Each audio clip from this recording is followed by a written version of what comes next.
This story is titled, Mom Abandoned Me for Her New Family, Then Demands I Fund College for Her Kids. Okay, here goes. To really get why I'm so pissed, I need to rewind a bit. My mom had me young, like just turned 20. My dad, well, he was basically a sperm donor. Mom told me he bailed the second he heard pregnant. They weren't even together long, so she let him go without asking for child support or anything. Just washed her hands of him. She said it was easier that way, and honestly, as a kid, I didn't really get it. I just knew I didn't have a dad around, and that was that. I was raised by mom and my grandparents. They were pretty solid, always there when we needed them, and they helped mom get her act together. She finished school, got a decent job, and things were okay for a while. I'd say we had a normal, single-parent family life. She dated a few guys here and there, nothing serious. Then came Tom. I was about 8 when mom met Tom. I don't remember the exact details, but I remember her coming home looking all giddy, like she'd just hit the jackpot or something. And, as a kid, you don't think too hard about this stuff. I was just like, cool, mom's happy. When Tom started coming around more, I thought it was kind of nice. He was all right, didn't give me any grief, and he'd play catch with me sometimes or take me to the park. Normal stuff. Fast forward a few years, and they're getting married. I was around 12 at the time, and while I wasn't exactly super close to Tom, I didn't mind him either. He was just there. We weren't a tight-knit family or anything, but we got along, and that was enough for me. After they got married, things changed a little. I noticed my mom being a bit more distant. Nothing crazy, but just small stuff. Like, she'd spend way more time with Tom and less with me. Sometimes I'd walk into the room and she'd stop whatever conversation they were having, like I wasn't supposed to hear it. I'd ask her what they were talking about, and she'd just brush it off, saying it was adult stuff. I guess it's normal, but I'd be lying if I said it didn't sting a little. Things really shifted when I was around 16. Mom and Tom had been married a while, and then she gets pregnant. Not just once, but with twins. Suddenly, they were like a real family unit. And I don't know, just kind of there. I tried to be supportive. I was genuinely excited to have siblings and was happy for my mom. She'd been through a lot raising me on her own, and I thought this would be a good thing. But looking back, I was pretty clueless about what was coming. Once she was pregnant, things started feeling off. It was like I was an outsider in my own house. I'd try to talk to her, ask her how she was feeling, or if she needed help with anything, and she'd just get annoyed. At first, I brushed it off as her just being stressed out. Pregnancy isn't easy, right? But it kept happening. Like every time I tried to do anything helpful, she'd snap at me. Stuff like, just give me some space, okay? Or, I can't handle this right now. So, I backed off. I figured maybe she just needed her own time or whatever. Then the twins were born. And man, that's when things went from weird to full-on messed up. I remember coming home from school one day, and the house was just different. There were baby things everywhere. Mom and Tom were running around all stressed, and I felt like I didn't fit in. They were totally focused on the twins. I mean, I get it. They're babies. They need a lot of attention. But it was like I'd turned invisible. For the next few months, it was all about the twins.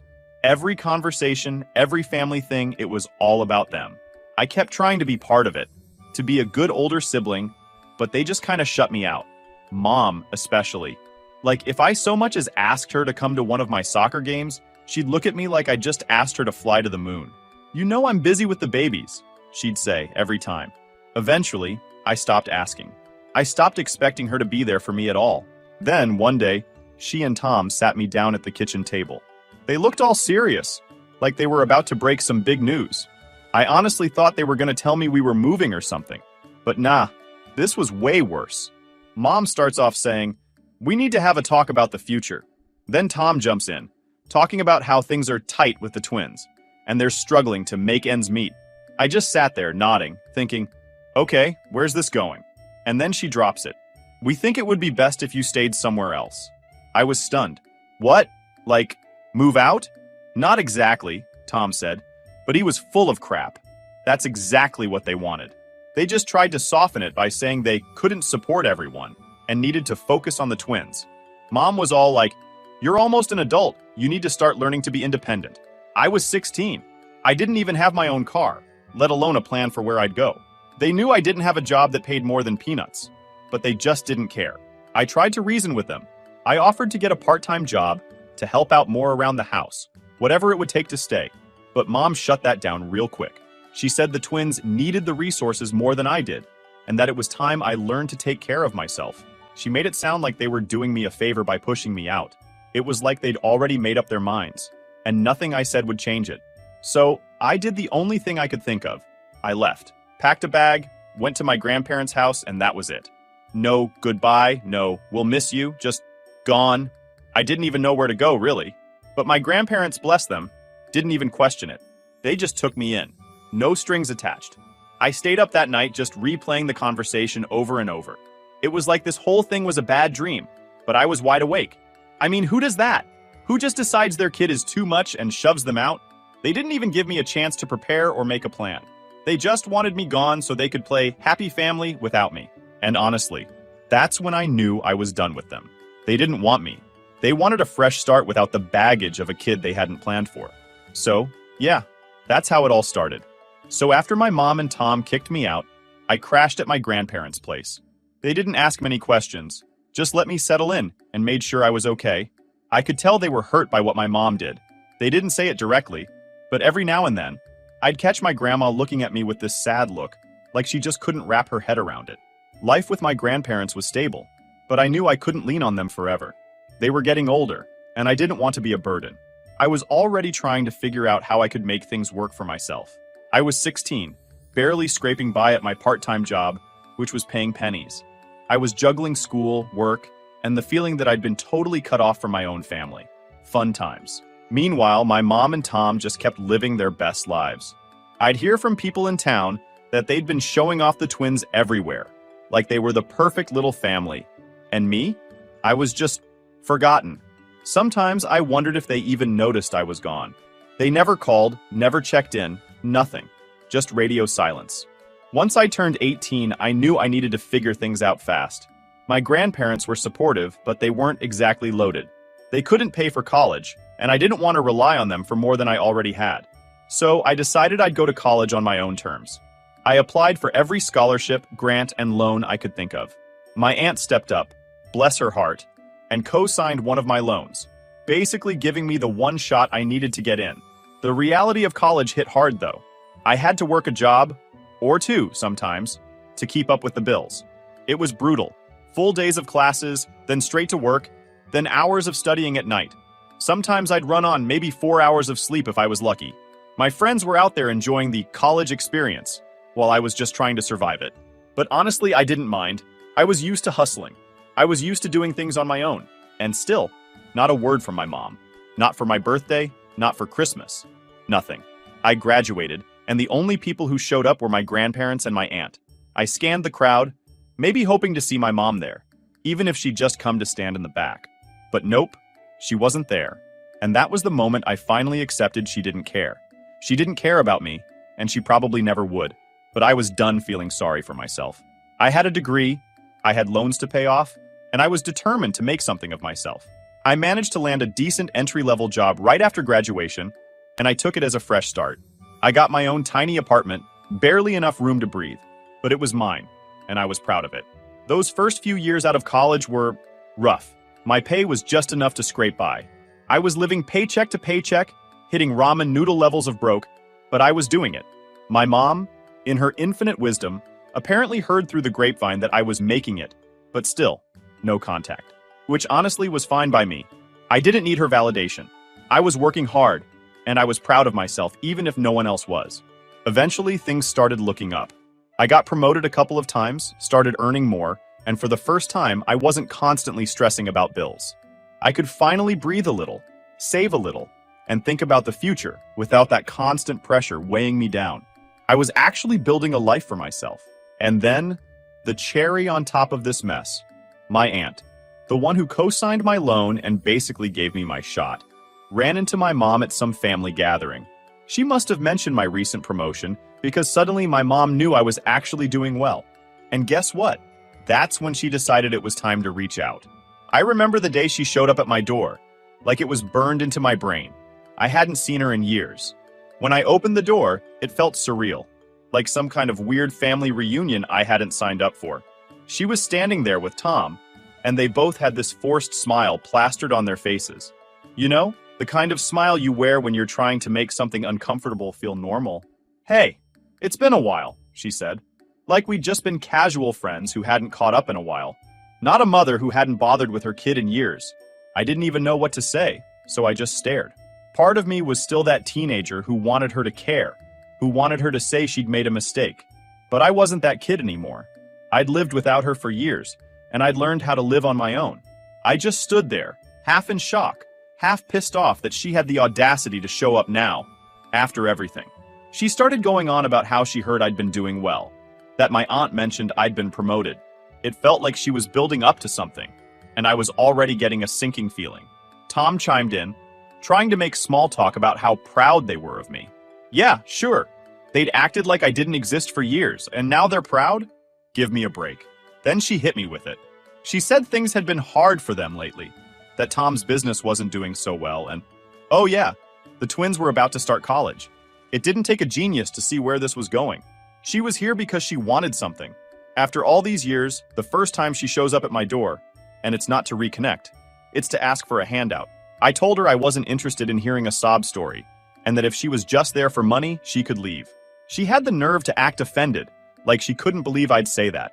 She started laying on the guilt, talking about how she'd raised me on her own, how she'd sacrificed so much, and now was the time for me to give back. I almost laughed in her face. This woman hadn't given a crap about me in years, and now she was trying to cash in on all the years she spent raising me. I shut her down. I told her I wasn't responsible for her decisions, and I sure as hell wasn't about to fund the college dreams of kids I barely knew. She kept going on, trying to guilt me, but I'd heard enough. I told her she could go and live her life, just like she'd wanted to when she threw me out. That's when her fake smile dropped, and she started showing her true colors. She said I was being ungrateful and selfish, that I should respect her for all she'd done for me. I just told her that whatever she thought she'd done, she'd lost any right to ask me for anything when she tossed me aside like trash. They left after that, both of them looking pissed. I shut the door, still half in shock, but also relieved. I knew I'd made the right choice. They were out of my life for a reason, and I was done with them for good. After I turned my mom and Tom away, I thought that was the end of it. I figured they'd be pissed, but they'd just go back to their lives, right? Wrong. Mom was on a mission. It started with emails. I'd blocked her everywhere else, so she went old school and started blowing up my inbox. And it wasn't just 1 or 2 emails, it was constant. Every time I'd check my messages, there'd be a new one from her. The emails were a trip. She'd start off all sweet, talking about how she missed me and how it hurt that we'd grown so far apart. But as soon as I didn't respond, she'd get nasty. She started listing all the sacrifices she'd made for me, like she was running some kind of mom scoreboard. I did everything for you, she'd say, and this is how you repay me? Then she'd go on about how I was selfish for not helping my family, now that I was successful. The guilt tripping was turned up to 11. I ignored it at first. I mean, I'd learned to tune her out years ago, so I just thought she'd eventually get tired and stop. But nope. When she realized the emails weren't working, she went next level and showed up at my job. I didn't know any of this until after the fact, but apparently she showed up in the lobby, asking for me by name, saying she was my mom and that it was an emergency. Luckily, I was out that day because of a migraine. The receptionist, bless her heart, tried telling Mom that I wasn't in, but she wouldn't listen. She started making a scene, saying it was family business, and she needed to see me right away. Security finally had to ask her to leave, and when she still wouldn't go, they called the cops. She finally took off after that. The next day, my boss calls me into his office and tells me what happened. I was mortified. Here I am, trying to make a name for myself at this company, and my mom is out there treating it like her own personal soapbox. I apologized to my boss and told him I'd take care of it. I knew I had to set things straight with her, so I reached out to her. My first mistake. I called her up, and the second she picked up, she was already on me, saying how rude my work was to her, and how I'd better teach them to respect their elders. I told her she had no right to show up at my job and make a scene, and that she needed to back off once and for all. But she didn't care. She launched into this whole rant about how I was selfish and ungrateful, how I'd been ignoring her sacrifices and treating her like she was nothing after all she'd done for me. I told her to cut the act and stop pretending she was some martyr. She wanted to treat me like an adult? Fine. But adults don't just barge in and start making demands the second they think you're doing okay for yourself. Then she dropped the real bomb. You owe me. She actually said it, like it was some kind of legally binding debt. She told me that since she'd raised me alone, I was supposed to help her and my siblings now that I was successful. She said that I was morally responsible for paying back everything she'd done for me. I couldn't believe what I was hearing. Look, I said, trying to keep my cool. I'm not responsible for the choices you made. I didn't ask to be born, and I sure didn't ask to be kicked out when you decided you had a new family. I told her that if she thought guilt tripping was going to change anything, she was dead wrong. I hung up after that, blocked her new number, and thought maybe that would finally send the message. But of course, she found another way. She made a new email address and started up again. Same crap, different day. She'd go from being all poor me to outright nasty in the same message. After all I've done for you, you just turn your back on me? She'd write, acting like I owed her a fortune. She'd tell me that I was cold and selfish, and that family comes first. It was like a broken record, over and over. My grandparents were still in contact with her, mostly because they wanted to see the twins now and then. They didn't want to lose their relationship with my half-siblings, and I got that. I didn't ask them to pick sides or anything, but eventually, the whole situation came up when I was over at their house, and they asked what was going on. I laid it all out for them, everything she'd been doing, all the demands she'd made. My grandpa just shook his head, and my grandma was practically speechless. They were as disgusted as I was, but they told me they'd try talking to her. They must have had a conversation because the emails stopped for a little while. I thought maybe, just maybe, she'd finally backed off. I even let myself relax a bit, thinking I'd gotten through to her. But nope, not even close. One day, I get an email, but this one wasn't like the others. It was short, just a few lines, but it was loaded with threats. She said if I didn't meet with her, she'd have to take further action. She didn't specify what that meant, but the tone was clear. She was trying to scare me into giving in. I didn't know if she was serious or if it was just another one of her guilt-tripping tactics, but it was enough to get me looking over my shoulder. I ended up reaching out to my aunt, the same one who co-signed my loan, and explained what was going on. She was furious, saying my mom was way out of line and that I should just go no contact for good. She suggested that I talk to a lawyer, maybe even consider a restraining order. I wasn't sure if that was overkill or not, but at this point, I was so fed up that I was willing to consider it. I replied to my mom's email, trying to keep it brief and professional, just saying I wouldn't be meeting with her and that she needed to stop contacting me. I told her that if she kept harassing me, I'd be forced to take legal action. I hoped that would scare her off, but honestly, I doubted it. Mom wasn't the type to back down when she thought she was owed something. Sure enough, the next morning, there's a voicemail from her, practically begging me to reconsider. She said she was desperate, that things had gotten so bad for her and Tom, and she couldn't believe I'd just leave them hanging. I listened to it once, deleted it, and blocked the number. I was done. For the first time, I finally saw her for who she really was. She wasn't here to reconnect, to make amends, or to build a relationship. She just saw me as a way out of her mess, and she was willing to do whatever it took to guilt me, threaten me, and manipulate me into giving her what she wanted. So, yeah, I had my answer. She'd burned that bridge long ago, and now she was standing in the ashes, wondering why I wouldn't help her rebuild. And after everything, I was perfectly fine leaving it all behind. Update. After I blocked my mom's number and ignored her emails, I thought maybe, just maybe, I'd finally gotten the point across. I was clear with her. I didn't owe her anything. I wasn't going to fund her life, and if she kept pushing, I'd get legal help. I honestly thought that was the end of it, but I clearly underestimated just how desperate she'd become. The woman was relentless.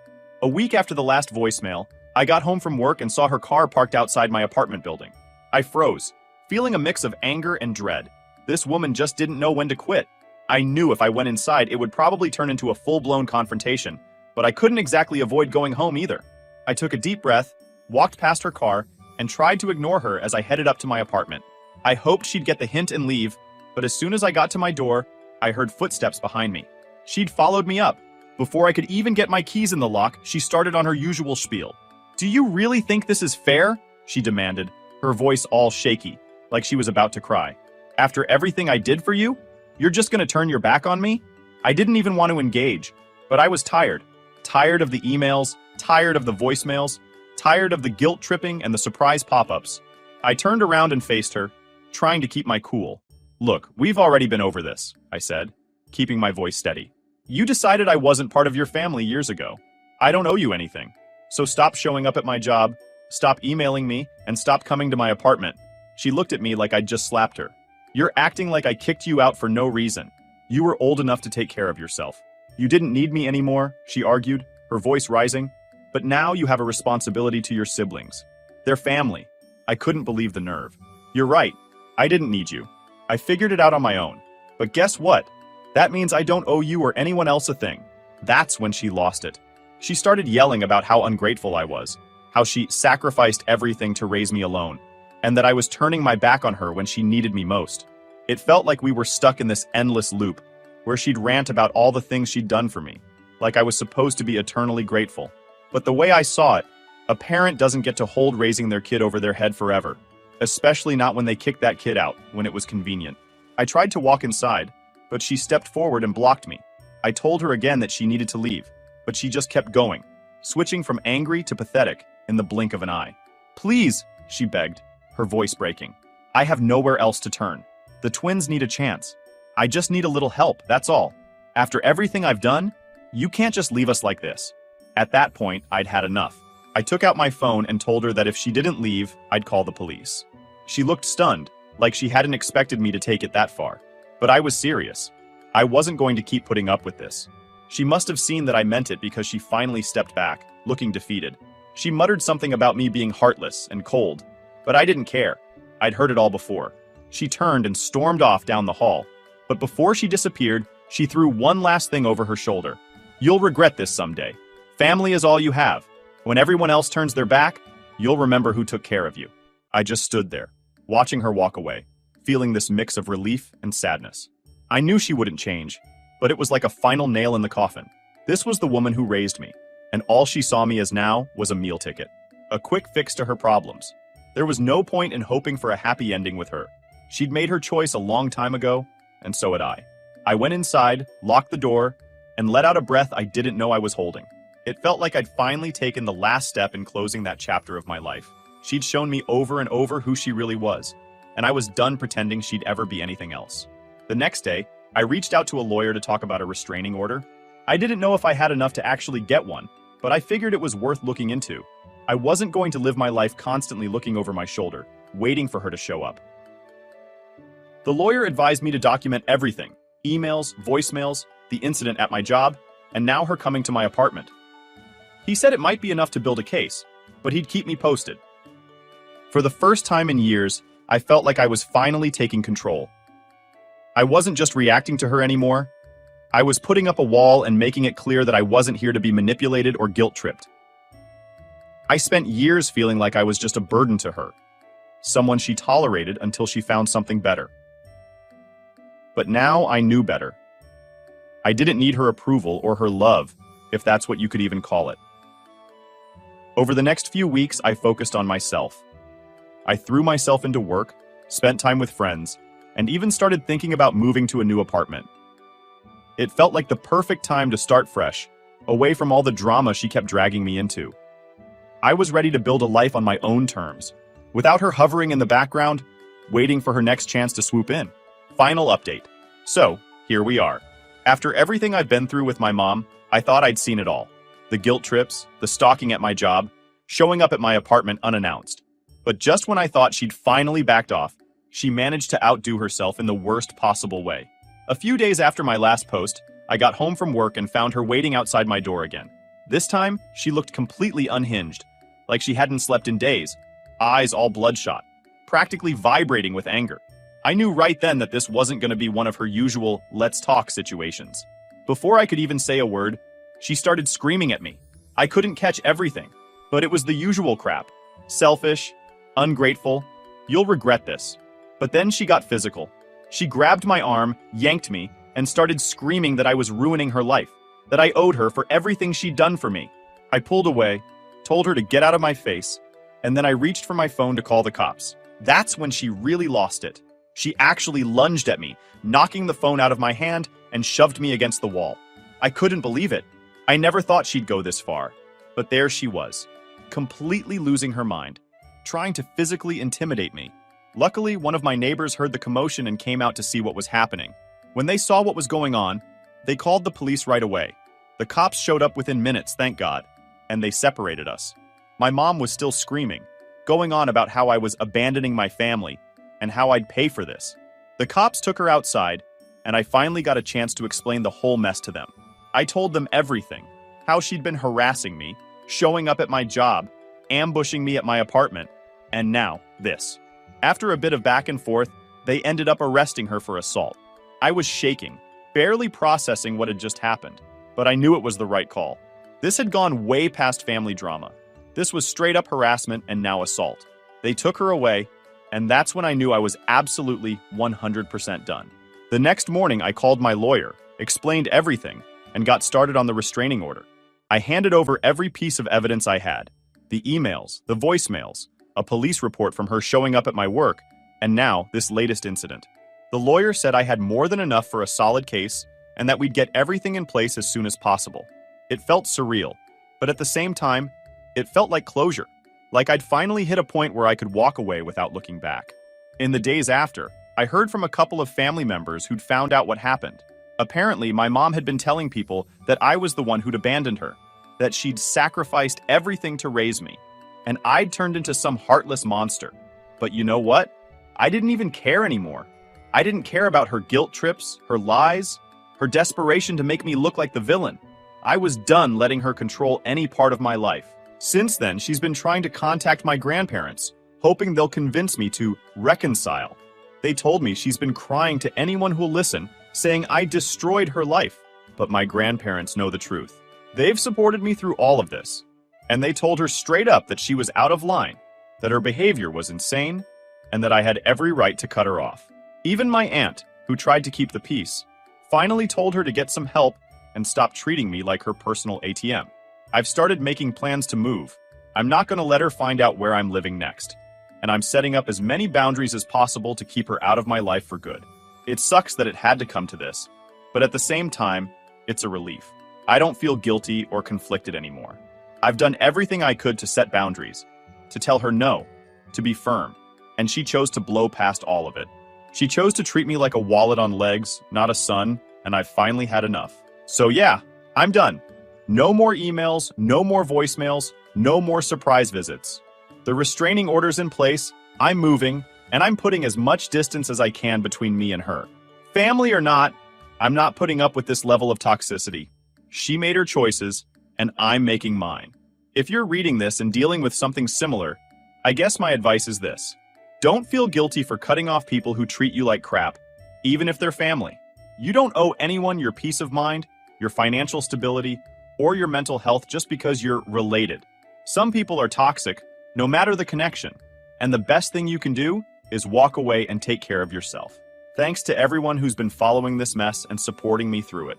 It's been a long road, but I'm finally free, and I couldn't be more relieved.